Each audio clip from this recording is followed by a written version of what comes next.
Okay, this is a short tour of my bedroom tanks. I've got 5 in all. The first one is a little 12-inch tank. It's very tiny. I did have a few guppies in it, but I've decided now to turn it over completely to red cherry shrimps. As you can see, there's a couple there. And I've recently put 10 in there, hoping that they'll thrive and breed. There's a Marimo moss ball that I've deconstructed and put on the bottom for some moss. I did have a lot of problems with algae in this tank, so I thought it would be ideal for the shrimps. There's a few snails in there. There's a nerite snail right at the back, but you can't see him, but there's a ram's horn there. And there's a few of those in there as well. So I thought there's a small filter in there with a tiny little spray bar. I'm sorry about that. There you go. That's an internal filter, which I've managed to hide behind some bogwood there. There's, I can't remember if I said you before, but there's about 10 or 12 shrimps in there, which is probably enough to start maybe a small colony, hopefully. On the surface there's some Amazon frogbit, which is a great plant. It does really, really well, probably too well. The roots generally get right down, they can go right down to the bottom of the tank, so therefore need trimming, which is what I do. And there's a couple more of the shrimp. That one's probably a female, I'm guessing. Yeah, so that's about it for that one. I can't really video anymore until they start breeding, and then maybe I hopefully can show you some babies. Tank number 2 is, I believe, is about 14 inches. I made a mess of this one basically, so I did scape it, but it didn't go well at all. So at the moment there's just some endlers in here. The filter is just a double sponge filter in there, as you can see. Cryptochlorine plants and a big Anubias at the back. It was really overgrown, and I just really started to, take all the stuff out of it. I think there was some guppy grass in here for the fry to hide in. There's basically the female guppies I tend to put in there because I've been getting too many breeding. I've got too many guppy fry, so I had to do something. Again, on the top there's a lot of Amazon frogbit, which is doing extremely well. There's nothing really exciting about this tank.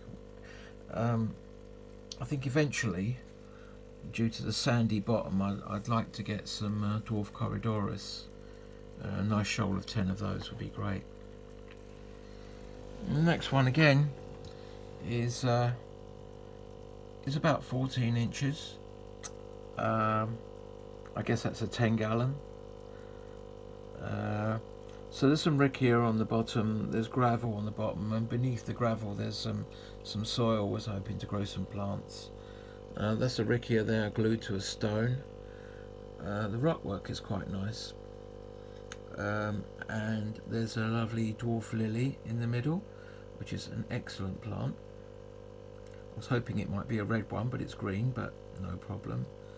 And there's the bulb there. Now I've cut the main lily from the bulb as it sprouted, and I believe there's two plants there that have grown from it, and the bulb will regrow again, hopefully, and produce more. Every time the leaves get to the top, I cut them off, because basically I'd like it to be more of a bushy plant.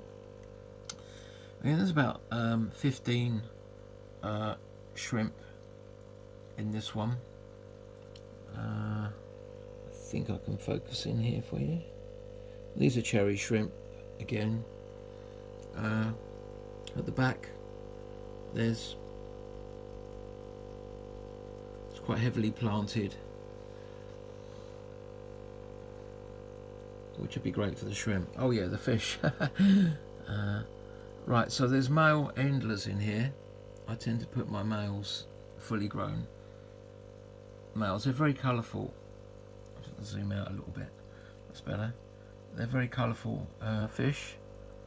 And the others in here are 12 Madaka, which are rice fish, which I've recently got, and I've got them as juveniles, and I've been growing them on, and they're taking like brine shrimp and stuff like that now, so they're really good, and I'm hoping to breed these and eventually hoping them to put in my little mini outside pond.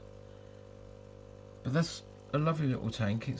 I've never had any problems with it since I set it up, and it looks good. There's another tank right on the end, but that's not got anything in it at the moment. But this one is. Now you can see. I'll just show you the top.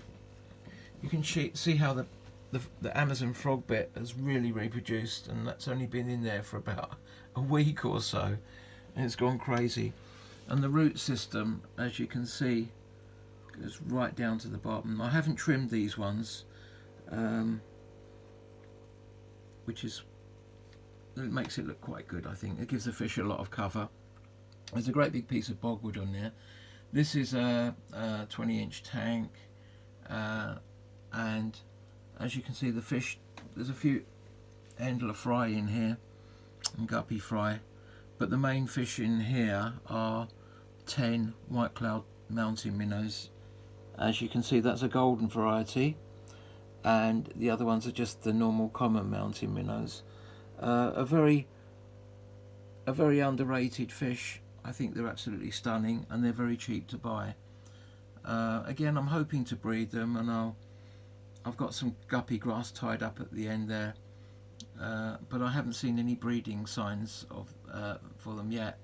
But they've been displaying, so maybe it won't be too long. And some of the females look quite big, so they may have eggs, hopefully. Again, I'd like to do these outside in another pond eventually, but I'd like to try and breed them here first. And on the end, I've got another little tank there that's waiting to be scaped, but I'm not quite sure what I'm going to do with that one yet. I've got some bits of rock in there and various other things, but I can't quite make my mind up yet about that one. But it's in good condition, and it's got a built-in filter at the back and the lights there and everything. So basically that's about it for my mini tour of my bedroom fish tanks. I hope you enjoyed, and thank you for listening. I'm sorry if I'm stuttering a little bit, but it's one of the first videos I've done or voiceovers I've done. So yeah, thanks. If you've got any questions, please feel free to write at the bottom. Okay, thank you.